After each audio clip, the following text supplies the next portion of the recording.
Good morning সবাইকে। আজকে তেল কই করব। তো কইগুলো একটু বড় বড় ছিল, যার জন্য আমি 2 পিস করে কেটে নিয়েছি। মানে আমাদের দুপুরকার যে খাবার তৈরি করা হয়, মানে দুপুরেই খেয়ে নেওয়া হয়, সেটা রাতে খাওয়া হয় না। এখানে তেল গরম হচ্ছে, ভাত বসিয়ে দিয়েছি।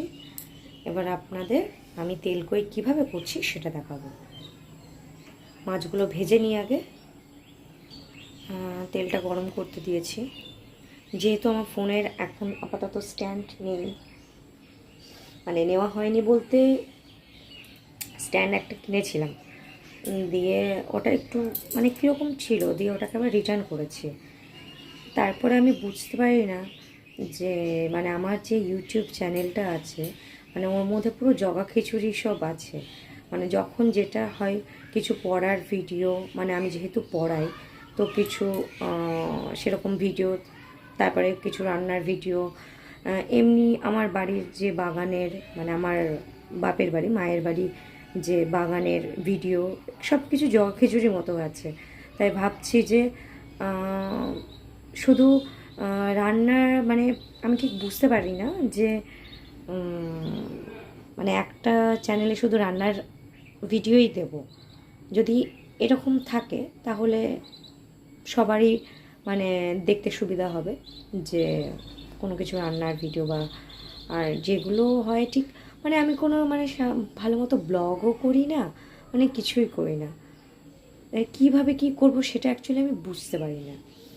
মানে দেখি, কিন্তু আগের সময় মনে হয় থাক, ভিডিও করতে ইচ্ছে করছে না, ভালো লাগছে না। কারণ প্রচুর, এই যে আমি একটা কথা বলি, যে যারা ভিডিও করেন আমরা দেখি, কিন্তু তার পেছনে অনেক কষ্ট থাকে। মানে আর কষ্ট না করলে তো কেষ্ট পাওয়া যায় না, সেটাও ঠিক। কিন্তু সত্যি খুব কষ্ট থাকে, কারণ অনেক ওই ভিডিও এডিট ফেডিট করতে গিয়ে, তারপরে ঠিকঠাক মতো করতে গিয়ে অনেক কষ্ট হয়, যেটা আমার অত ধৈর্য, মানে এই ফোনের ভিডিও এডিট করতে গিয়ে ধৈর্য, যে কোনটা কীভাবে কী করব, মানে ওটা আমি পারি না অ্যাকচুয়ালি। আর করতে গেলেও ঠিক অত হয় না, বুঝতে পারি না। তো আমার তেলটা গরম হয়ে গেছে, আমি মাছটা ভেজে তারপরে আবার আসছি।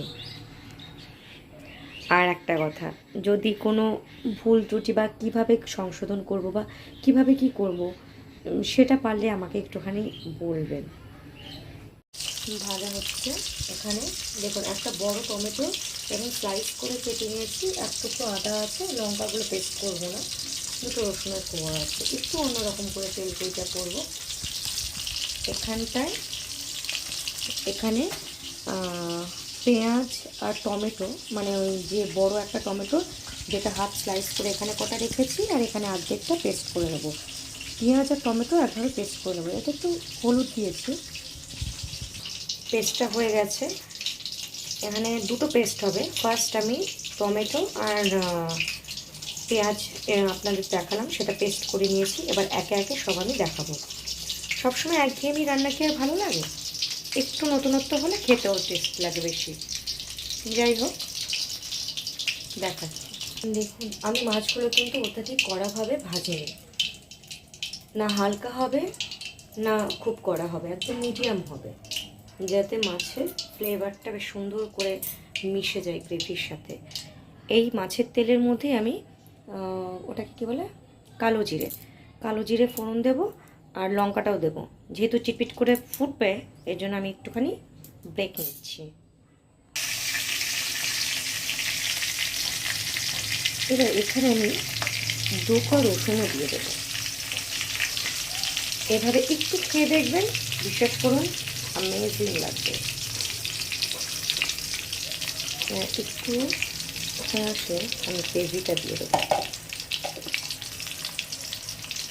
পেঁয়াজ আর টমেটো যে পেস্টটা করলাম, সে পেস্টটা দেবো। সরি, গ্রেভি বলে ফেলেছি। পেস্টটা এখানে দেওয়া হয়ে গেছে। এটা নাড়ব একটু পরেই, আপনারা দেখিয়ে দিই। এখানে একটু মৌরি আছে, জিরে আছে, এক টুকরো হচ্ছে আপনার আদা আছে, আর একটা এলাচ আছে। এগুলো জলে ততক্ষণ ভিজুক, দিয়ে এটা পেস্ট করে নেব, ততক্ষণ এটা কষবে।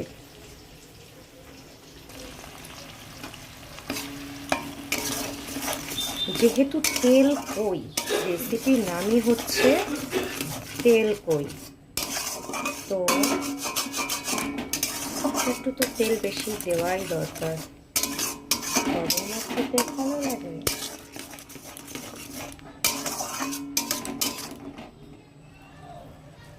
এখানে একে একে লবণ, হলুদ আর একটু সামান্য পরিমাণে ধনে গুঁড়ো দিয়ে দেবেন। আমি এগুলো দিয়ে দিচ্ছি।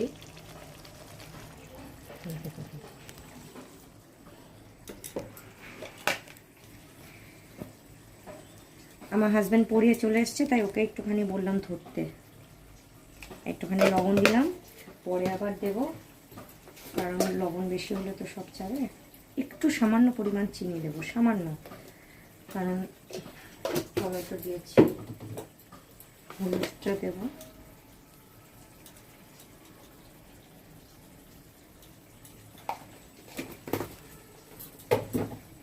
আর সাথে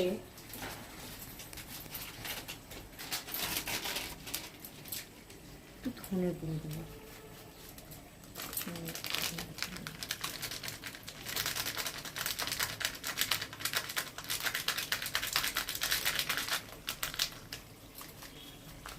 বেশি দেবো না, এখানে যতক্ষণ না এই মশলাটা কষছে ততক্ষণ। আর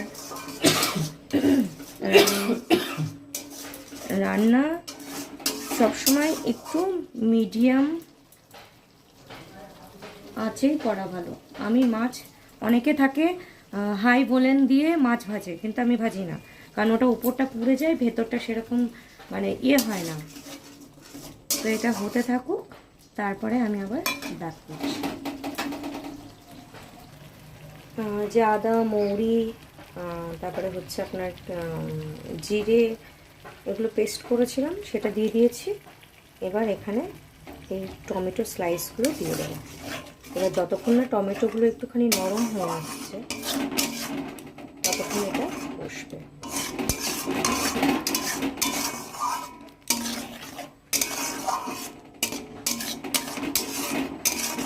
রেসিপিটা আপনারা বাড়িতে খেয়ে দেখবেন, যদি ভালো লাগে অবশ্যই জানাবেন, কারণ সেই কচি হাতের রান্না তো, কচি হাতেই কারণেই বলছি, আগে আমি কিছুই করতে পারতাম না, রান্না টান্না কিচ্ছু করতে পারতাম না। তবে মানুষ পরিস্থিতির চাপে করে সব কিছু শিখে যায়। যাই হোক, যেটুকু শিখেছি মার কাছ থেকেই শিখেছি। আমার মা, মাসিরা, মামারা সবাই রান্নাবান্নায় খুব ভালো। আমার বাবাও রান্না করে ভালো।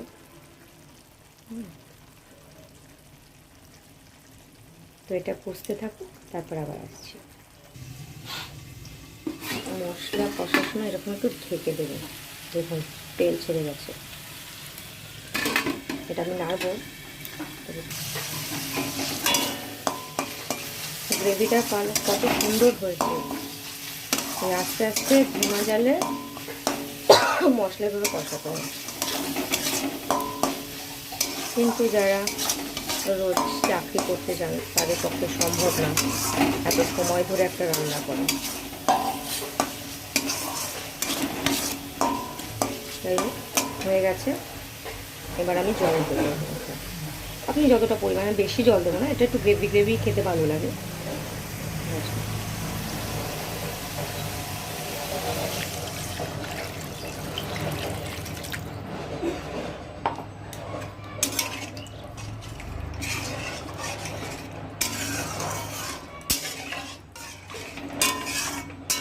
ঝোলটা একটু ফুটে আসলে মাছগুলো ছেড়ে দেবো।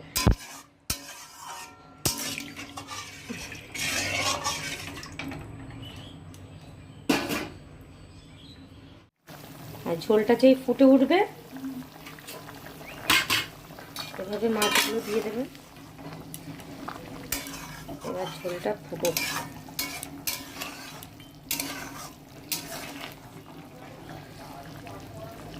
আর এখানে একটুখানি ধনে পাতা, এটা যখন একদম হয়ে যাবে ওপর দিয়ে একটু গার্নিশ করে দিয়ে আপনার রেডি হয়ে যাবে গরমা গরম তেলকই।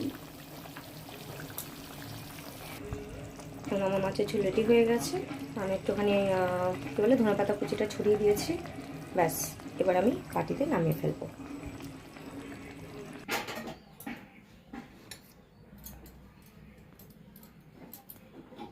আমার মাছের ঝোল রেডি।